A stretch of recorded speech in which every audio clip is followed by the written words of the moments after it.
করার পর ঘেমে একদম মানে পুরো অস্থির হয়ে গেলাম। তো চলো এখন রেডি হয়ে ঘরের কাজ কমপ্লিট করে নিচ্ছি। সকাল সকাল আজকে রবিবার, আর রাতে হাট বসে, যেখানে যাচ্ছি তো তোমাদের সাথে ওইখানে গিয়ে দেখাবে। চলো কি কি নেওয়া যায়, কিছুগুলো জিনিস নেওয়ার আছে, তো চলো যাই।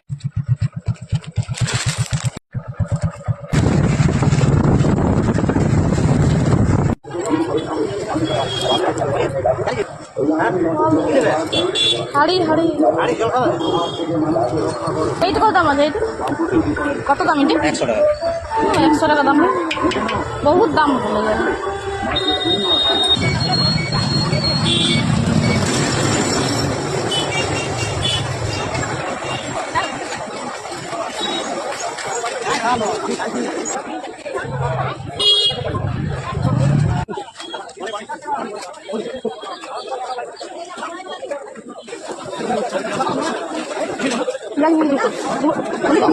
কেজি দাও।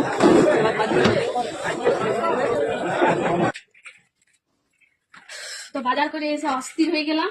এই যে 1 কিলো বাজার, আর এদিকে নিয়ে এলাম একটা হাঁড়ি, আর এই যে মাটির কড়াই। মানে কড়াইটা দেখে ভালো লেগে গেল, প্রথমবার মাটির কড়াইয়ে রান্না করব। দেখি রান্না করে কেমন লাগে। কোনোদিনও মাটির কড়াইয়ে রান্না তো করিনি, এগুলো নিয়ে এলাম। তো চলো এবার রান্না বান্না করি। বাই।